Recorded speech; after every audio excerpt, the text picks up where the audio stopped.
మన ప్రభువును రక్షకుడైన యేసుక్రీస్తు నామంలో అందరికీ వందనాలు. 35వ సంకీర్తన 22 నుండి 28 చరణాలు ధ్యానం చేసుకుందాం. మనం దేనికోసం జీవిస్తున్నామో దాన్ని పెద్దదిగా చేసి చూపే భూతద్దాలు మన జీవితాలే. ప్రజలు మన జీవితాలు గమనించి మనకు నిజంగా ఏవి ప్రాముఖ్యమో గమనించగలరు.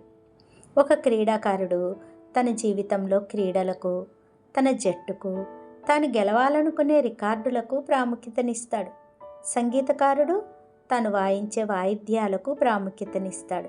విద్యావేత్త తన క్రమశిక్షణను గొప్పగా భావిస్తాడు.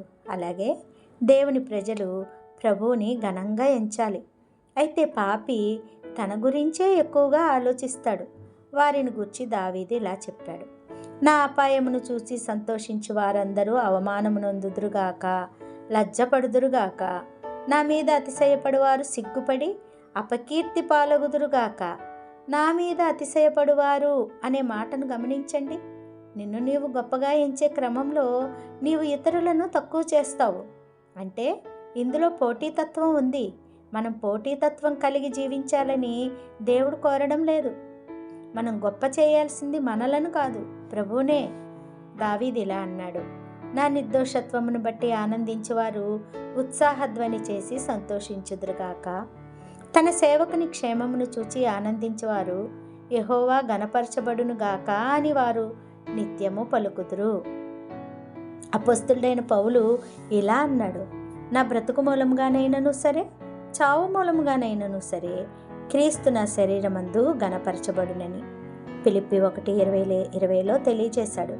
నీవు నేడు ప్రభువును ఘనపరచాలనుకుంటున్నావా? ప్రజలు నీ జీవితాన్ని చూచి, నీ మాటలు ఆలకిస్తూ, నీ క్రియలను అంచనా వేస్తూ, ఆమె ప్రభువుకు చెందిన వ్యక్తి, అతడు ప్రభువుకు చెందినవాడు అని చెప్తున్నారా? ప్రజలు చూడాల్సింది మనలను కాదు, మనలో ప్రభువును. అద్దానికి ఉండాల్సింది మొదటి లక్షణం పరిశుభ్రత. నా అద్దాలకు దుమ్ము అంటితే నాకు ముందు ఆ దుమ్మే కనపడుతుంది, కనుక నేను దాన్ని శుభ్రం చేయాలి. మనలో మురికి ఉంటే ప్రజలకు ప్రభు కనపడడు, మనమే కనిపిస్తాం. నేడు మనలను మనం శుభ్రంగా ఉంచుకుందాం. మనం కలిసి ప్రభువును ఘనపరుద్దాం. ఆయనే స్తుతికి పాత్రుడు. క్రైస్తవులు ఈ లోకంలో వేడుకగా కనిపిస్తున్నారు. క్రీస్తును ఇతరులకు పరిచయం చేసి ప్రభావితం చేయగల గొప్ప అవకాశం, బాధ్యత మనకున్నాయి. నీవు ప్రభువును ప్రేమిస్తే ఆయనను ఘనపరుస్తావు. నీ మాటల పట్ల, క్రియల పట్ల జాగరూకత కలిగి ఉండు. నీవు యేసు కొరకు జీవిస్తున్నావా?